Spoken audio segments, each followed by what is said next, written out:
these bones live. You see they're dry. You see there's no marrow in the bone. You see they're scattered all over the valley. They ain't even full skeletons. I mean, the bones are scattered all over the valley. They're just bones. But answer me a question, Ezekiel. Can these bones live? Ezekiel answers the only way he knows how to answer. Lord, you know. Critical race theory was born out of critical legal theory. Am I teaching y'all something today? There emerged two common beliefs linking all critical race theories. First, white supremacy has subordinated black people and other people of color. That's just a fact. How in the world are you going to fight against that being taught in any school? White supremacy has subordinated black people and other people of color. That's a fact. Why don't you want that to be taught in school? You let your schools teach us that Columbus discovered America. That's a lie. You let your schools teach us that George Washington couldn't tell a lie. That's a lie. You let your schools teach us that some slave owners were beneficent and good slave owners. There were no good slave owners. Anybody who owned people was evil. That's a lie. You let your schools teach us that Abraham Lincoln was good for Negroes. No, Abraham Lincoln was trying to save the Union. And Abe Lincoln himself said if he could save the Union and keep black people in chains, he would do it. That's a lie. Come on, somebody. You let them teach us about a white Jesus. You let them teach us that Native Americans were the aggressors. Come on, somebody. That white folk had a manifest destiny and that the pilgrims were good to Native Americans. That's a lie. All day, every day, you let them teach us lies. All throughout my history in school, I was taught lies.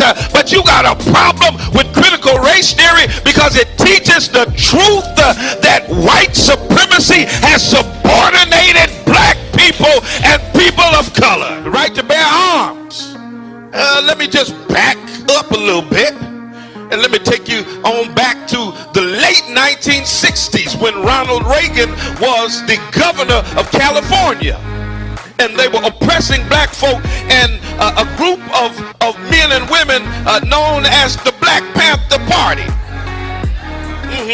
decided that they were going to defend the rights of black folk. And the Black Panthers decided that the Second Amendment wasn't just for white folk. So they strapped themselves with guns and showed up at the Capitol in California. And when they saw them Negroes with guns, come on, somebody. That's why I say if you ever really want to get gun laws changed, just strap all these Negroes up. They'll change them laws before the week is over. When the Black Panthers, watch this, I want you to read, the California legislator passed what was called the Mulford Act. It was a gun control act that decided who could get guns, who couldn't get guns, what could be in your background, what couldn't be in your background. It was the first time in history that the National Rifle Association, the NRA, supported restrictive gun legislation, all because black folk had the nerve to get strapped. Look at your neighbor and say, neighbor, go get strapped. Amen, somebody. Y'all gonna say Bishop told us to get strapped. I said it. Go get strapped. It just got real quiet up in here.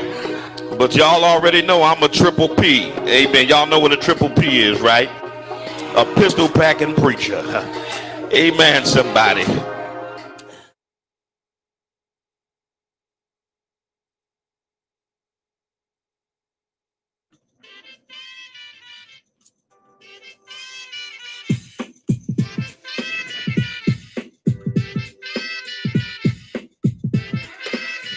Jesus.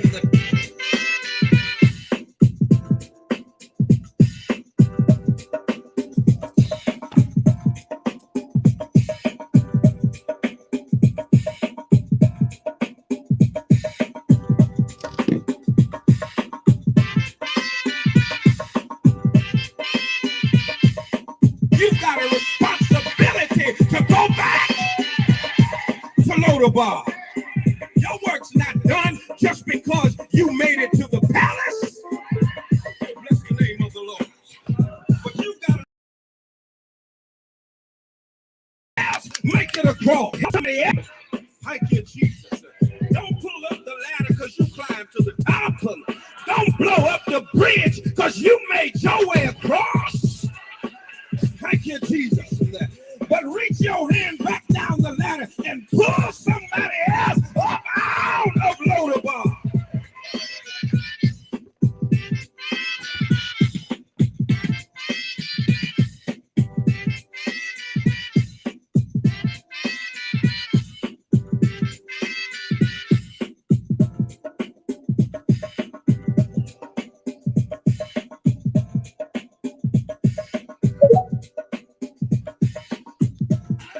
Thank you, Jesus.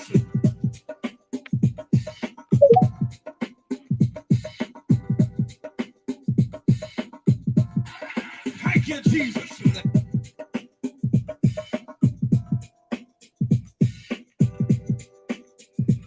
What's good, y'all?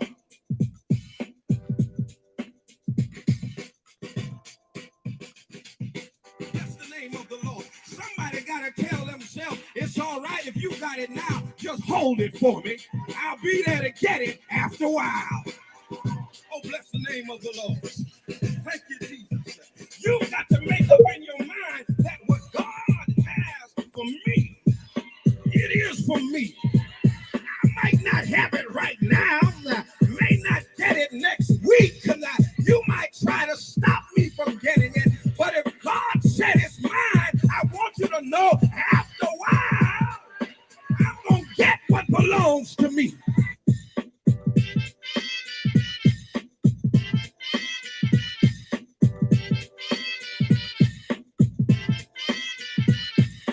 Sometimes God got to strip what you got so you don't depend on yourself. He got to take away from you so you understand how to depend on El Shaddai. Come on in here.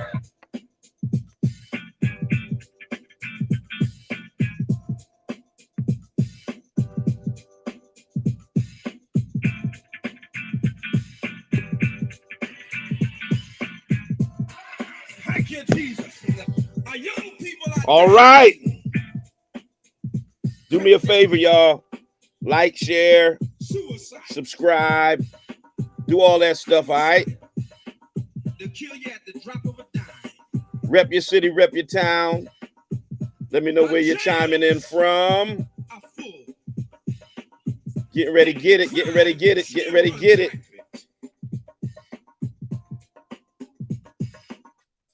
90.7 WTCC. Good morning and welcome to the Spoken Word. I'm your host, Bishop Talbert Swan II. And as usual, we'll be telling it like it is through cultural idioms and nuances that shape the order, ethos, and chaos of the African-American experience. Words have their own vitality, shape their own consciousness, and create their own context for interpreting social and spiritual reality. The spoken word contains the power to reshape the landscape of society. It is 4 minutes past the hour of 9 a.m. And I want to thank Mr. Kenneth Barnett for bringing us up until the 9 o'clock hour with The Promise. You can hear The Promise every Monday morning from 6 a.m. to 9 a.m., bringing you the best in gospel music. Good way to start out your Monday morning. Great way to start out your week. A little bit of rain here, cooled down a little bit. We had a little heat wave last week. So I'm thankful for the cooler weather.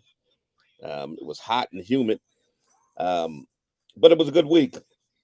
Tomorrow is election day here in the field, across Massachusetts and other states. So, primary election that is happening. And so, we're going to be talking about the black vote again.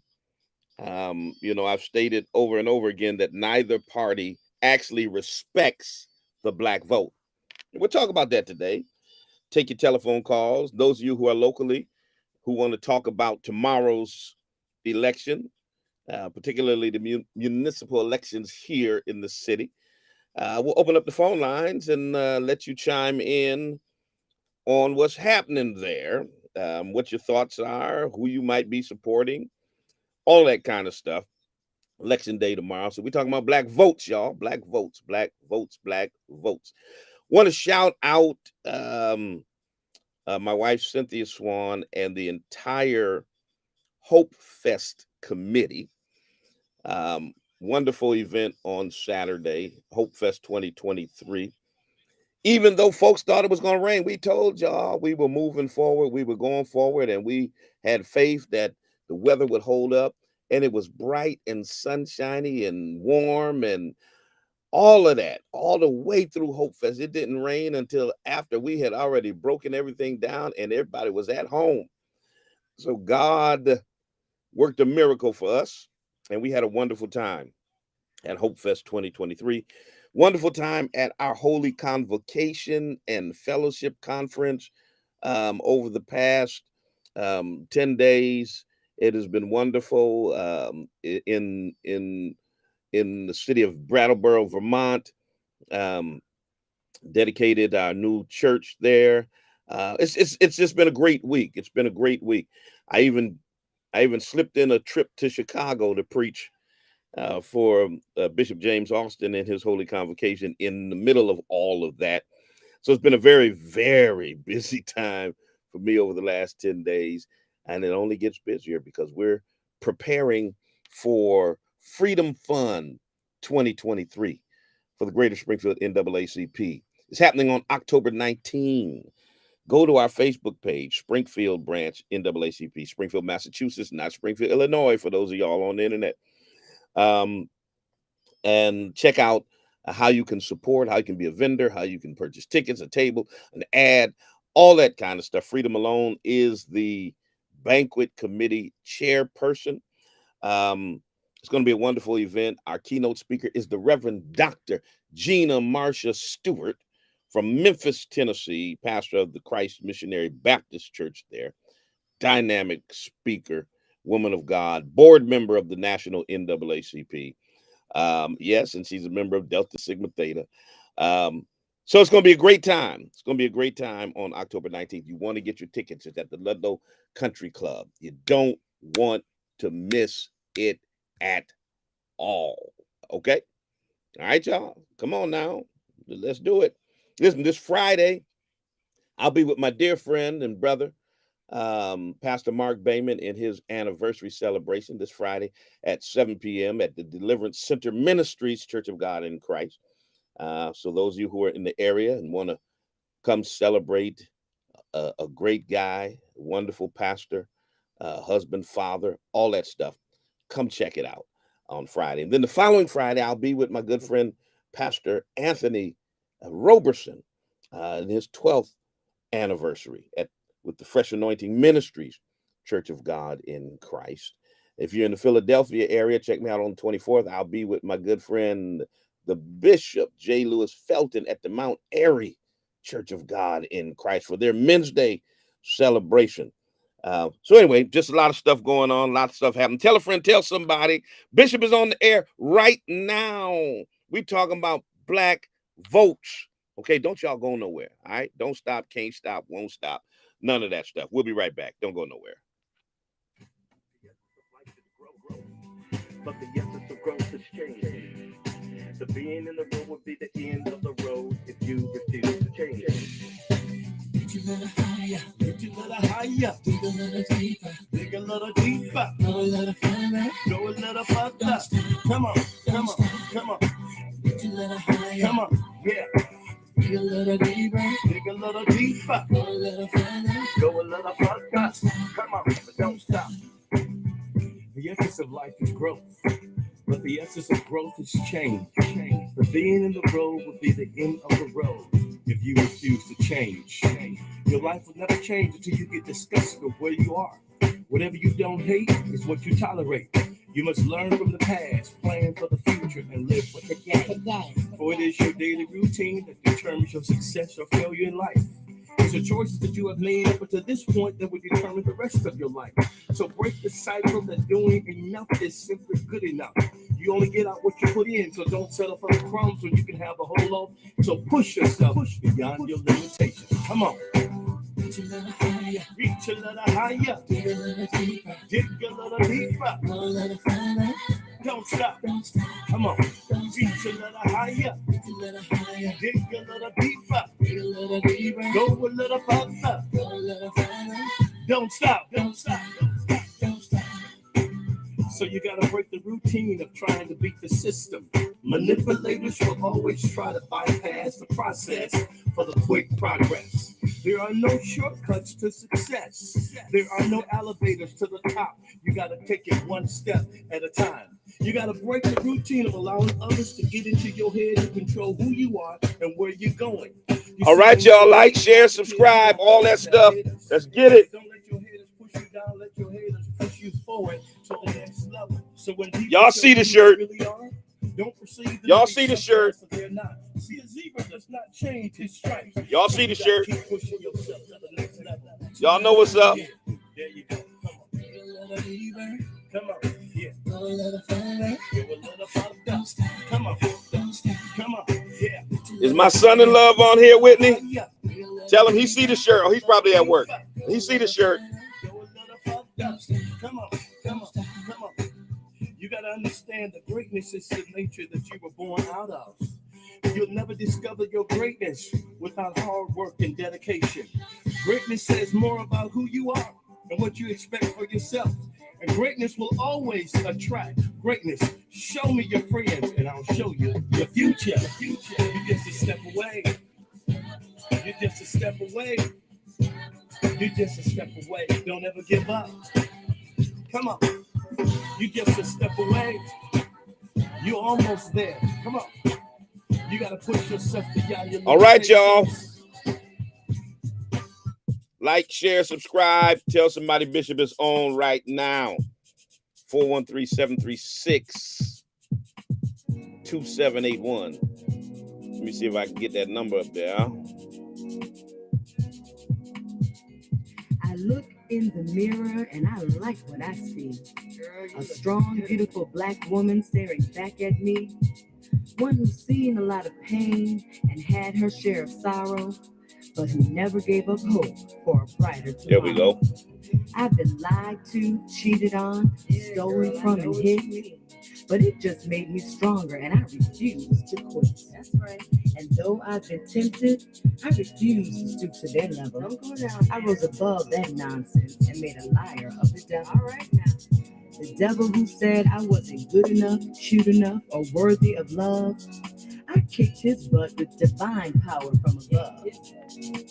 Power that says I can do all things through Christ, which strengthens me and brought me out of darkness so that I could see that I'm smart, I'm beautiful, I'm a child. Going to buy a badge, Instagram. Going to buy a badge. He came to bring. Buy some stars, Facebook. Oh, yes. When I look in the mirror, I love what I see. She's looking good. That strong, beautiful black woman. That woman is me. 90.7 WTCC.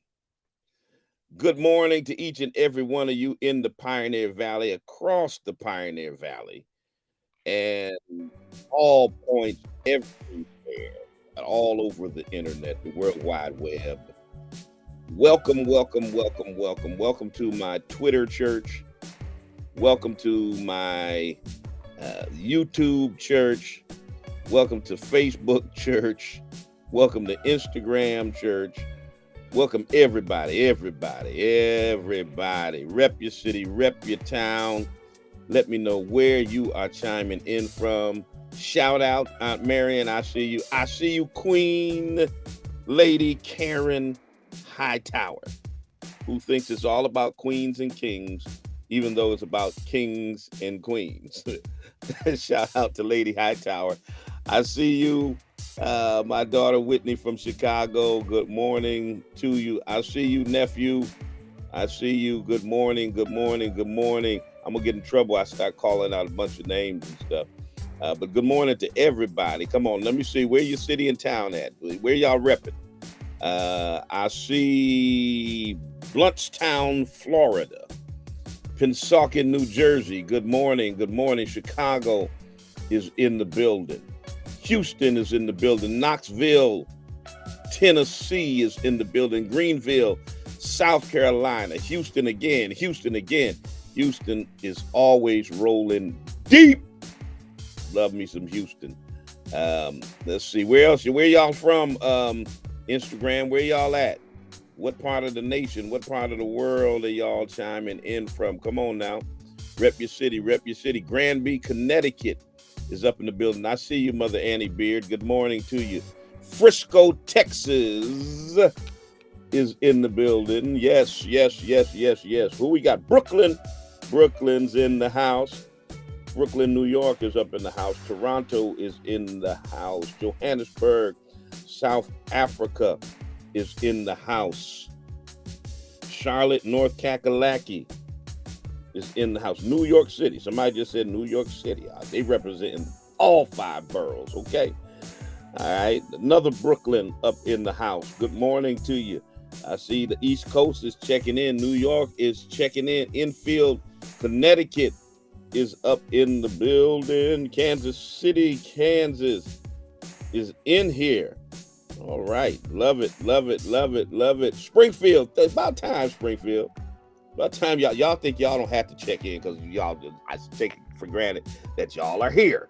But welcome to those that are from the field, that are up in the building. Good morning to you and yours. 413-736 2781 413-736 2781 is the number here. You want to chime in on the conversation. If you're in the Twitter space, definitely go on and put your request in, and I see y'all have started to do that already. We're talking about black votes, y'all. Black votes, black votes. It is election day here in Springfield, and primary election day. We've got 5 people running for mayor. 4 people are challenging the incumbent mayor of the city. We have the city council president,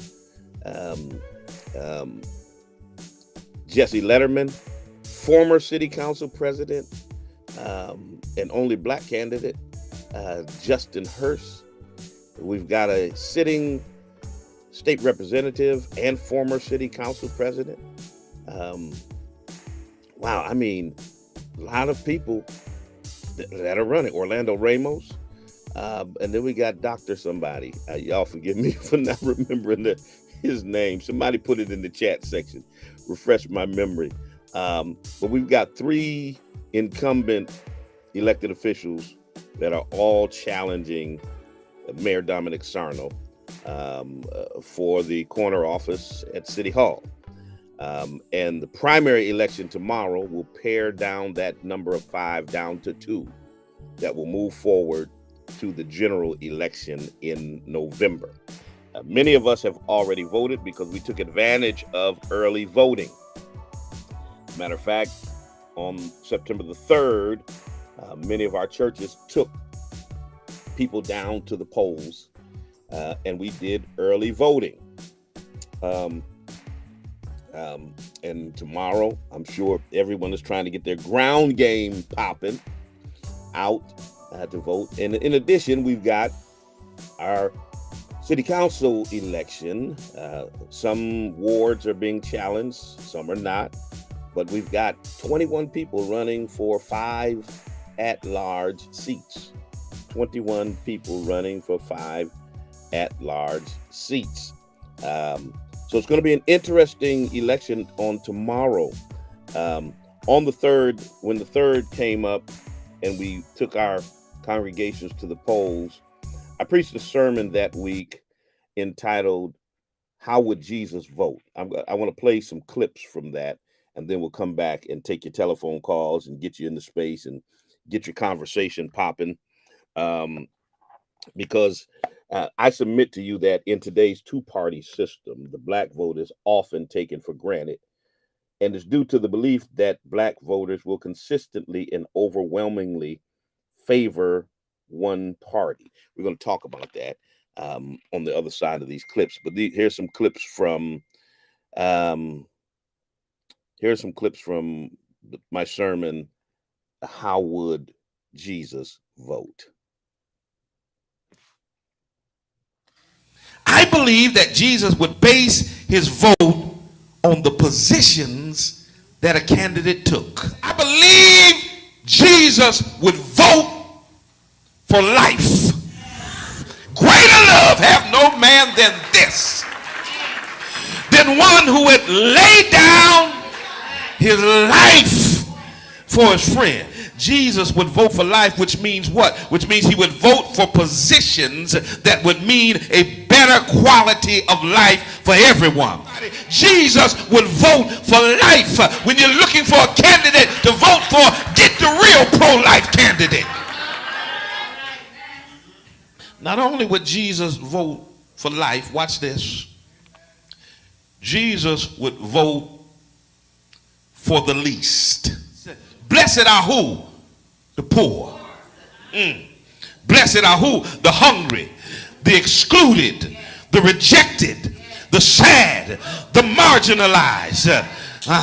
Blessed are those, come on, when men shall revile you, speak all manner of evil against you falsely for my name's sake.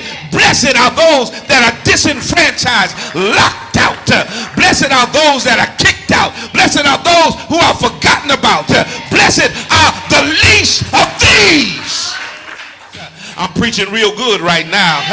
Jesus would vote for the least of these, those who need our help, those who need our compassion to get the rights and the resources that they are entitled to.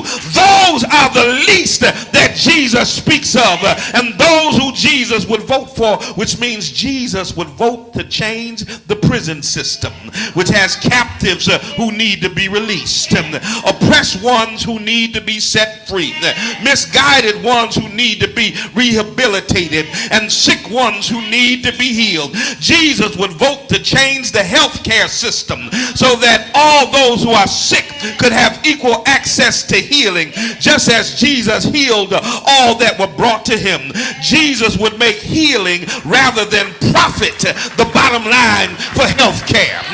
Jesus would vote to change the public education system, that mismanaged mess that leaves too many of our children behind. The same children that Jesus said, suffer little children to come unto me and forbid them not, for such is the kingdom of God. Jesus would vote for better jobs and job training systems to help people to work and to stay employed. He would vote for more affordable housing so God's people could have a place to lay their heads. He would vote for more compassionate systems of care for those who have a hard time caring for themselves. How would Jesus vote? Jesus would vote for the last. Jesus would vote for the least. Jesus would vote for the lost. Jesus would vote for the left out. Jesus would vote for those who are the least of these. But then finally, Jesus would vote for love. Oh, that should have got a hand clap of praise right there. I said Jesus would vote for love, because love is the whole reason that he was here in the flesh in the first place. There's a song that says, love lifted me. Oh, my. Love lifted me when nothing else would help. Love lifted me. That, my brothers and sisters, is a mighty good love. I believe Jesus would vote for life. I believe that he would vote for the least, and I believe that he would vote for love. Come here, Brother Paul, and help me testify. And Paul would tell you that neither death nor life, nor angels, nor principalities, nor things present, nor things to come, nor powers, height, nor depth, nor any other creature shall be able to separate us from the love of God. Bless his name. His love was so manifested in the flesh. All right, 90.7 WTCC. Little something, something from my message on September 3rd. How would Jesus vote? The day that we took our congregation down to vote at City Hall during early voting, souls to the polls. As I stated before, you know, the dichotomy that we are in a duopoly, a two-party system, and I know there are other parties. People say, you know, we got you know, other parties, but I'm talking about the two major political parties. And though we have, on rare occasions, persons from other parties that hold elected office in various states and municipalities, rarely do they hold office in national politics. Just about everyone who is out of the 535 persons in Congress are either Democrat or Republican, a couple independents. But you rarely see any third party persons among them, and you never see them in the White House. So we're stuck in a duopoly, in a two party system, Democrats, Republicans. Democrats take black vote for granted. And it's easy to take black votes for granted when you feel as though we're going to get 95% of your vote no matter what, because y'all are not going to vote for the other party. So it doesn't matter whether we are actually responsive to the needs of black people. We don't really have to be, because y'all going to vote for us anyway. That's the feeling among a lot of Democrats. And we saw it played out over and over and over and over again. I remember when Senator Ted Kennedy died and they had a special election, Democrats took for granted that they were going to win the seat. And there was a shocking upset, and a Republican named Scott Brown won Teddy Kennedy's seat in Massachusetts. Think about that, a Republican won Teddy Kennedy's seat in Massachusetts to fulfill his unexpired term. When he had to come up for re-election, Elizabeth Warren challenged him. She is the current person who is sitting in that seat. When Elizabeth Warren and Scott Brown were running, at that time, it became the most expensive Senate race in history. I think at the time, I'm sure the numbers are dwarfed nowadays, but I think they were spending like $30 million each on their campaign. And a group of us went to the Democrats and said, can you spend 1% of that in the black community in Boston and in the black community in Springfield? Springfield, the largest city in the western part of the state. Of course, Boston is the capital and the largest city in the Commonwealth. And we were saying, can you take 1%? Can you take 1%, that 30 million? Can you spend $300,000 with black businesses in the Boston area? Can you advertise on black radio and put ads in black newspapers and such? We asked them to do the same thing here. You know, can you put ads in the black newspapers and advertise on radio stations that black folks listen to, and hire some black people to work a campaign and all of that? The Democrats ignored us. I'm telling you what they did. I was there. They ignored us. And their mentality basically was, we got y'all vote. We don't need to do anything. Um, so we went to the Republicans and asked them to do the same thing. And they pulled out the checkbook. And when the Democrats saw that Scott Brown was opening an office in Springfield and had black people wearing Obama Democrats for Scott Brown t-shirts and doing lit drops in black neighborhoods, they rushed and opened up an office for Elizabeth Warren here in Springfield. I'm telling you how it happened. For those of you who don't know, for those of you who heard different stories from the inside, I'm telling you how it happened. They did not open up an office for her here. People working for the Republican candidate because they had taken the black vote for granted. They figured we got it locked up. We don't even need to open an office. We don't need to hire any black people. We don't need to put any black people on payroll. We don't need to advertise in any black newspapers because we got the black vote. That has been the record with Democrats. Taking our vote for granted. And if we get to issues concerning black people, we get to it. But we're not going to prioritize them. Even though they're our most faithful voting bloc, particularly black women, we're not going to prioritize them. That's why, since the Biden administration has been in, there's been very little tangible that has been specific to black people.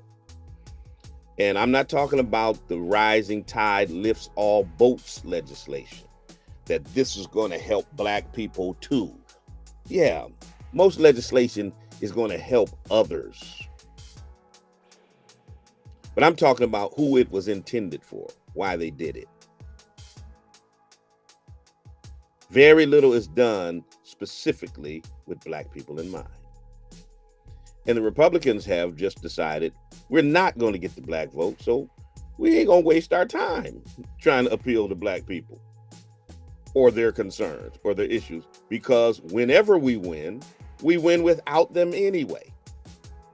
So that's the situation that we are in this two-party system. That one party feels like they're going to get our votes no matter what, so they really don't have to pay attention to us. And the other party feels like we're not going to vote for them no matter what, so we can keep on ignoring them and just keep on doing what we're doing. And that's the reality of where we are, brothers and sisters. Let me get Amia Hampton in here. Sis, you got the microphone. For those of you in the 413 or otherwise, 413-736-2781. Okay, I'm trying to get Sister Amia in. There we go. All right, there was an error adding you, Amia. So put your request back in, and we'll see if we can get you in. Let me get Texwell the Wiz. Texwell, you can speak. Hey, how you doing? Good, how you? Yes, how you doing, Bishop? Good. I'm doing good. Thank you for asking. Yeah, your title, Neither Party Respects the Black Vote. No, that's exactly right. That's exactly how we've been feeling here in South Carolina. I'm actually meeting some people in the Democratic Party in 2 weeks. Mm-hmm. They are Black women, but I just want to say, Black Americans, especially my fellow Black women, we have to teach our families that we cannot continue to mule these white Dixiecrat issues. Like, we have to think, have our allies that don't look like us, are they the way they champion the I Stand With Ukraine, illegal immigration crisis, the meth head, which is this white crackhead epidemic, abortion issues, and sidebar, why would I advocate for less of me when I'm supposedly 13% of the population, which I don't believe we are. I think we're 25%, but that's another matter. But if your allies have championed these issues more than they've championed Black American issues, which are centered around truth and education, justice and policing, and lineage-based reparations, then you are around people that are fine with you, Black women, muling these white Dixiecrat issues. And that's something that we have to think about when we're in these spaces, guys. Like, because down here, they are using white Christianity faith to keep us at the bottom, basically. It's these tactics that I've seen go on and on and on.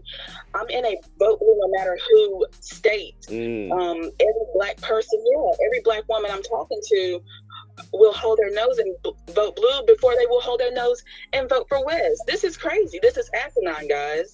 Like, I'm gonna go down there in 2 weeks, but next year is election year, and actually local elections are happening now. Yep. We need to send a message. We got a primary today. Federally.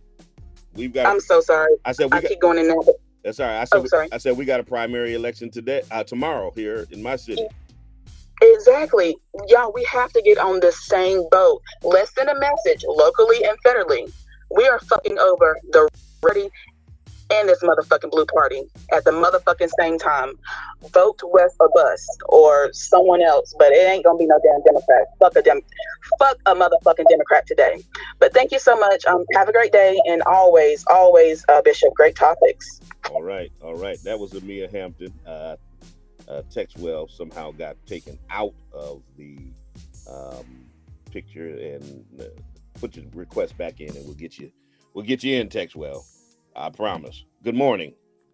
Hey, good morning to you. How you doing?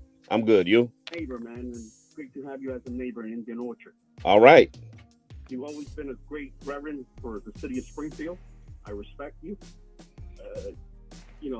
I was in Myrtle Beach 2 weeks ago. Me and my wife, we were on vacation, and talking to some Republicans and Democrats up there, just seeing their feedback, because I'm planning to move out of the Indian Orchard, move to South Carolina, to Myrtle Beach.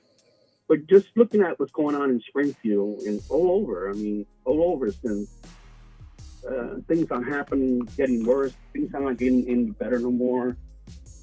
The Latinos and Black African American people are always being pushed back, not giving a chance, not giving the opportunity to be successful in life. Everything is getting expensive now. Nothing is not cheap anymore like it used to be. And spending a great time up in South Carolina in Myrtle Beach, I was talking to a couple of Black African American friends that I have up there, and some Spanish friends that I have up there, and they would pretty much, I don't want to say it, but they were Joe Biden supporters before, and seeing the stuff that they see now, I even asked questions like, "Will you guys ever vote for Joe Biden again or whatever?" They said, "No way." Things were good when Trump was president, but things were better when things were good, right? Gas, the oil was cheap. The inflation was pretty okay. That's what I think, maybe. But I did vote for Joe Biden before, when he came elected. But if you tell me now, Reverend Ben Swan, would I vote for him again? No, I will not. I mean, we are heading to dark times. Probably, maybe you don't see it, but we are heading to dark times, very dark times now at the way things are going. And speaking to a lot of Joe Biden supporters up in South Carolina, they said the same thing too. They said, "I will never vote for him again." People are just changing their mind now and going the other way around. But it's nice talking to you, man. I like your radio station. I listen to it every day, and that's all to it. But all right, I appreciate you. You want to ask me a question? No, I'm good. I'm good. Thank you for your call. 413-736-2781. 413-736-2781. Samson, you got the microphone. Hey, what's going on, Bishop? Can you hear me? I can hear you. Good morning. Hello? Yes, I can hear you. We can hear you. Good morning. Okay, all right. Yeah, it's not coming through well on my end. I can hear me a little bit. And greetings, family in the room, Foundation Black American Freedom family, everybody that's listening in. Bishop, you had me on a couple times before, and I appreciate it. I just had a question for you about because I totally agree with what you were saying. I had a question about if you would agree that the Republican Party particularly wants to retain a lot of this white supremacist voting base that Trump kind of reeled into the Republican Party during his candidacy and presidency, a lot of which were not previously involved into politics or the Republican Party. And I feel like some of these Republicans are afraid of losing that base by actually going out and seeking black voters. What do you think about that? Well, quite honestly, I think one, they already had that voting base, and you're probably right that they may not have been engaged, and Trump probably engaged them in a way that the Republicans had not. But the reality is, nearly 70% of white men and close to 60% of white women vote Republican anyway, no matter what, no matter who the candidate is, whether it's Trump or somebody else, anyhow. And I don't think that they're not going after black votes. What I think they're trying to do is siphon off just enough black votes to cripple their opposing party. And the reality is, if they can get 8 to 10% of black voters, then Democrats can't win. Bottom line, Democrats need 95% of black voters in order to win. And that's all the Republicans have to do, is get the Toms and the Coons in high enough numbers to vote for them, and it's a wrap. Good morning, caller. You're on the air. All right. I don't know if I lost that caller or not. 413-736-2781. You got to be patient, caller, you know. 413-736-2781. M1, you're in the space. Hello, good afternoon, Bishop. Good morning. Yeah, good afternoon. So, Bishop, I'm just going to say this. You see, when I knew that the Democrats don't talk about black people, the fact that Ron DeSantis has been like very, very anti-black, and not one single Democrat governor that's going to be running for the presidency in 2028, except Gavin Newsom, has condemned Ron DeSantis for his racism. Josh Shapiro, the governor of Pennsylvania, has been quiet. Gretchen Whitmer, the governor of Michigan, has been quiet. Every single prominent Democrat has been quiet about Ron DeSantis' anti-black racism. But when Greg Abbott decided to stop illegal immigration, they all started speaking out against race. So this means that anti-black racism is a bipartisan stuff between both Democrats and Republicans. Yeah. Great point. Because the party cares about us and we keep giving them our vote. Like, listen, these people, they want nothing to do with black people, and it's been like this in the last 30, like 50 years.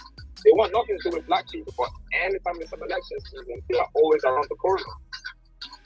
Listen, great point. Listen, I want y'all to, those of you who had difficulty hearing what the caller was saying, he was underscoring the fact that, now, of course, we know what Ron DeSantis has been out there doing. You know, his campaign against woke, his campaign against Black history being taught in the schools, and just his complete anti-Black racism.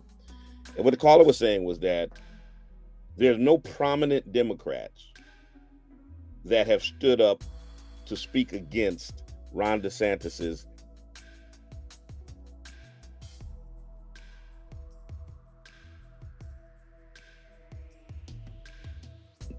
prominent Democrats that have spoken against his anti-Black racism.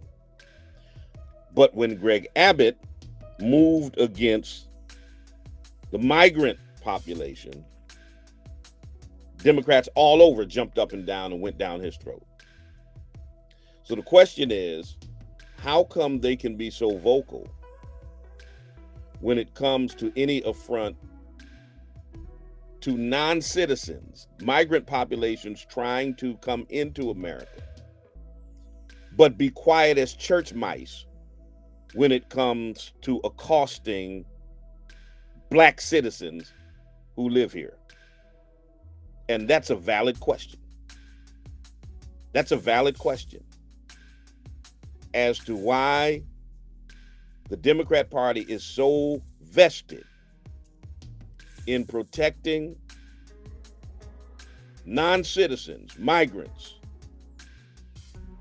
and so apathetic to protecting the rights of black people who vote for their party. Excellent point. Good question. And it's one Democrats really need to answer. 413-736-2781. None your business. Interesting name. You got the microphone. 413-736-2781. Unmute, none your business. You got the mic.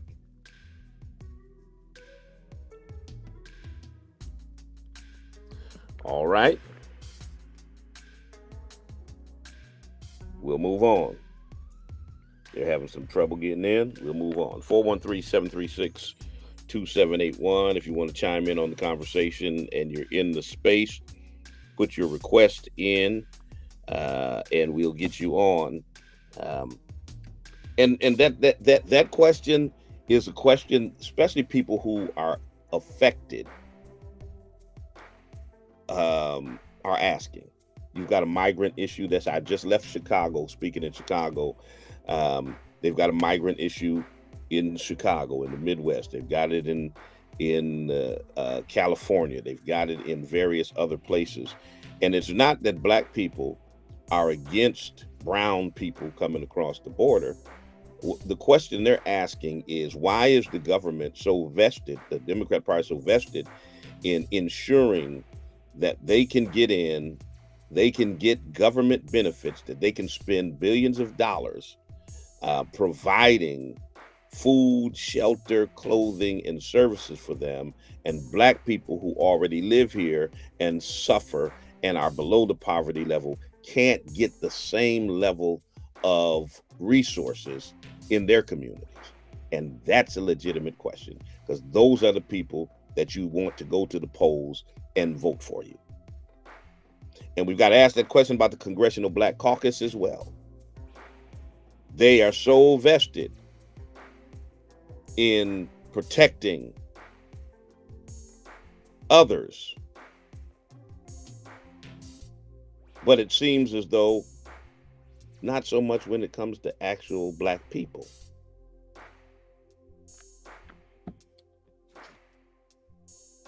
(413-736-2781). Brother Terrain Walker is in the space. You got the mic, Brother Walker. 12 minutes remaining, y'all. We'll continue to take your calls and your comments until show close. Brother Walker. His mic is still muted. We'll wait for a moment to see if we can get him on. In the meantime, I want you to, once again, those in the 413, go to the NAACP Springfield Facebook page to get all of the information of the upcoming Freedom Fund banquet on October 19 at the Ludlow Country Club. We definitely would love to see you there. Brother Walker, do we have you yet? Good morning, sir. He put the request back in. Let me add him again, see if we can get him in. You got the mic, sir. All right. I don't know if Twitter is messing with my space, if we talking too deep for him, or what's going on, or if this is individual. Good morning. Can you hear me? I can hear you. Good morning. Yeah, there's some kind of issue going on with Twitter this morning that's kicking people out, or something's happening. To your point, my question is, well, first I want to make a statement. I say this a lot. Both parties kind of treat the black vote for granted. The Democrats treat the black vote like a cheap date that you don't have to put any effort into, because they know they're going to get what they want from you, whether you show up on a bicycle or you show up in a car. And the GOP treats the black vote is basically non-existent, or they pick the worst advocates to try to find to um, try to rally whatever what they can have. So I want to ask you, as a political activist and as a community leader, what can Black voters do to make sure that Black voters get the respect they deserve and stop just taking anything that's handed to us in our land? All right. You know, now I know this is controversial because folk accuse you of telling Black people not to vote when you do this, and that's not the case. See, vote is about choice. Our ancestors fought for the right to vote so that we would have the right to choose our own candidates or choose whatever candidates we wanted that would be best for our community. And so I'm an advocate for voting, but I'm also not an advocate for voting the lesser of two evils all of the time. Which means if we have to vote for third party candidates, and I know people say you vote for third party candidates, you're throwing your vote away. If you vote for a third party candidate, that's like voting for Trump. I don't buy that. I don't buy that. I think that's exercising your right to vote. That's respecting your ancestors who bled and died so you could have that right. That's making your choice without having to compromise the lesser of two evils. So if you have to vote for a third party candidate, if you have to vote a write-in candidate, if you have to vote down ballot for those elections in which we can actually have a higher voice, then those are the things that we need to do. I think that sometimes it's beneficial for the party of Black people's choice to take a loss and to know that they took that loss because Black people didn't walk in lockstep and vote for them any old way to get their attention. Just imagine if 20% of Black voters voted for a third party candidate. Okay? That would get the attention of the party. If all of a sudden the Democrats got 75% of Black votes instead of 95% of Black votes, I think they're going to go back to the drawing board and say, what is it that we need to do to get that voting block back? I think that would get their attention. So I'm not telling our people not to vote, but I'm saying you don't have to vote for the same party all the time. 413-736-2781, 413-736-2781. And I don't care about none of y'all out here talking about I'm a Trump supporter, because you know doggone well I'm not. You can't find a Black preacher in America who went harder against Trump when he was in office. So y'all can cut that foolishness out. 1 a.m. You got the mic.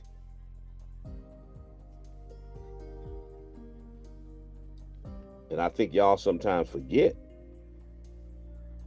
when your daddy and brothers and them were going to jail, going to prison on those crime bill rules, who was the architect of that?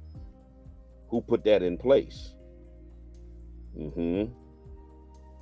How soon? And I know. Yeah, but Bishop, the Congressional Black Caucus, they supported the crime bill. Yeah, y'all think that makes it okay. And those who supported it then supported it for different reasons. They were concerned about the high rates of crime in the community. They weren't worried about keeping Negroes in control like Joe Biden and them were. So let's just be real about the motivation as to why the CBC supported the crime bill and why Joe Biden and his ilk supported the crime bill. Two very different reasons. So y'all need to stop trying to make it one and the same. And most of the Black folks have regretted it and have admitted they regretted their support of the crime bill. Joe Biden has continuously defended his support of it. Even Bill Clinton, the president who signed it into law, said he regretted it. Joe Biden has never expressed regret for the crime bill. And and the widespread mass incarceration that resulted because of it. Trend, you're in the Twitter space. Hey, can you hear me? I can hear you. Yeah. Thanks for taking my request. I just wanted to say I definitely think that both parties can do better. I think some of the outreach to black voters is from Democrats can be cringy. I hope in 2024 that Very cringy.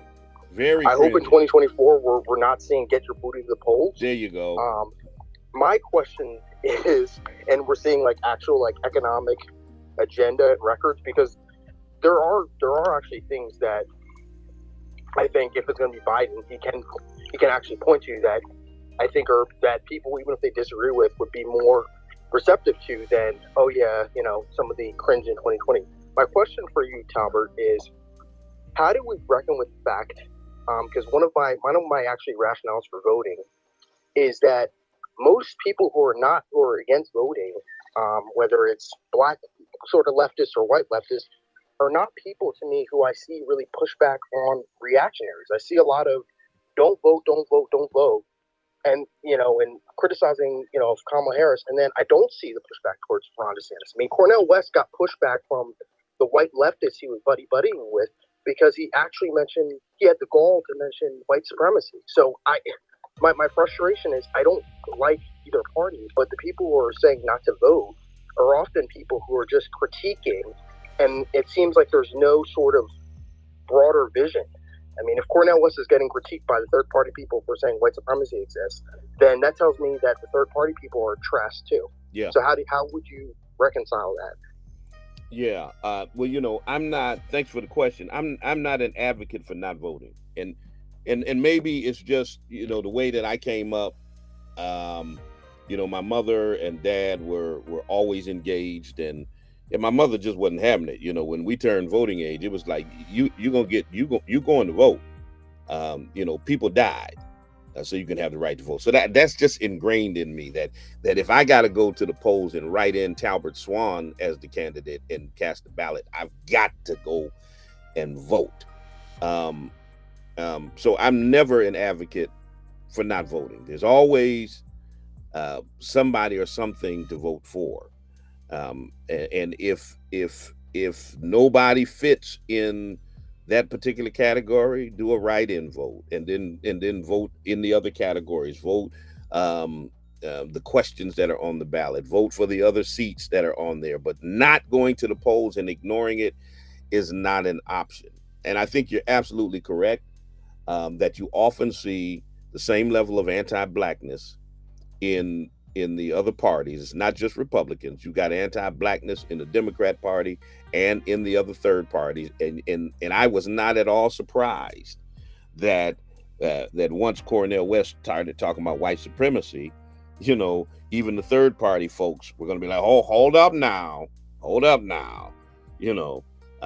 not all white people. It's not."